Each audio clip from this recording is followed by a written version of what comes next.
ब्लॉगमध्ये आपलं स्वागत आहे। तर आज आपण बनवत आहोत पिठलं। तर त्यासाठी आपण कांदा चॉप करून घेतलेला आहे आणि ही आहे कोथिंबर, हे आहे टोमॅटो आणि हे मिरची आणि आपण हे शेवग्याच्या शेंगा आहेत त्या उकडून घेतलेल्या आहेत आणि हे आहे बेसन। तर ते आपण घोटून घेतलेलं आहे पाणी टाकून। तर चला आपण रेसिपी स्टार्ट करूया। आपण पॅनमध्ये ऑइल टाकलं आहे, त्याच्यामध्ये थोडीशी राई टाकलेली आहे आणि त्यानंतर आता आपण कांदा टाकत आहोत।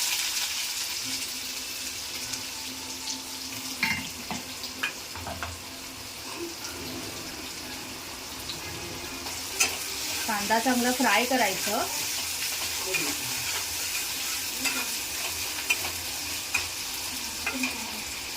मागे आता आपण कांदा फ्राय करत आहोत। तर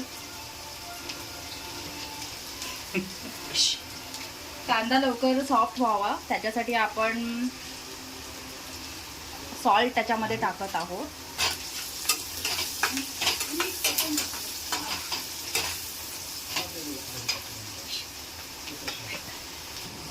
आता आपण त्याच्यामध्ये थोड्याशा मिरच्या टाकत आहोत आणि टोमॅटो टाकत आहोत। काही लोक टोमॅटो टाकत नाही आणि येलो बनवतात, तर मी आज थोडासा मसाला टाकून बनवत आहे।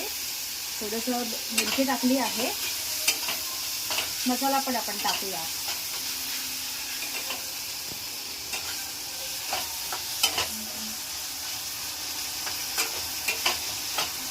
टोमॅटो आणि कांदा जरा सॉफ्ट झाल्यानंतर आपण त्याच्यामध्ये थोडंसं मसाला, हळद, धनिया पावडर, त्याच्यानंतर आपण हिंग टाकायचं।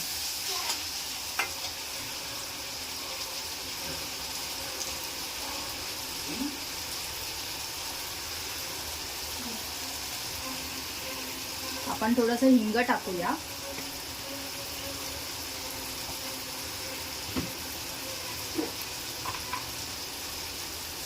त्यानंतर थोडीशी हळद टाकली, त्याच्यानंतर थोडासा मसाला टाकला।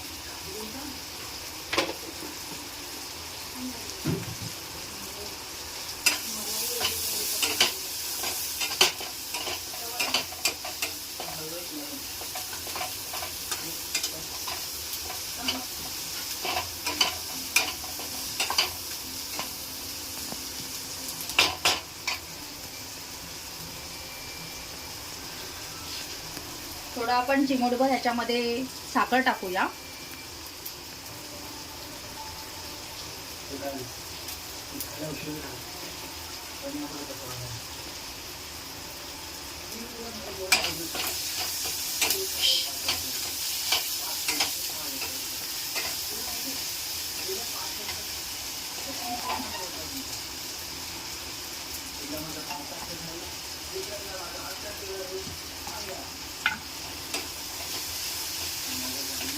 आता आपण हे जे आपण बेसनमध्ये पाणी टाकलेलं आहे ते त्याच्यामध्ये टाकूया थोडं थोडं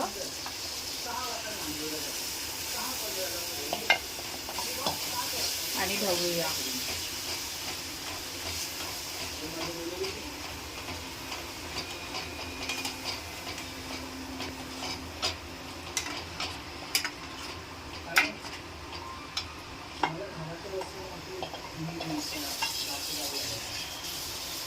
थोडंसं पाणी ऍड केलं आपण।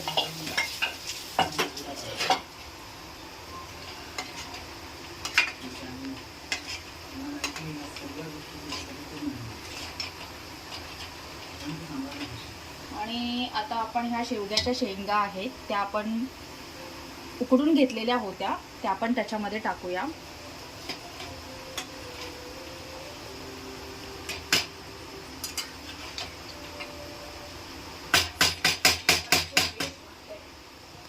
प्रकारे आपलं पिठलं आहे ते रेडी झालेलं आहे। आपण थोडंसं कोथिंबीर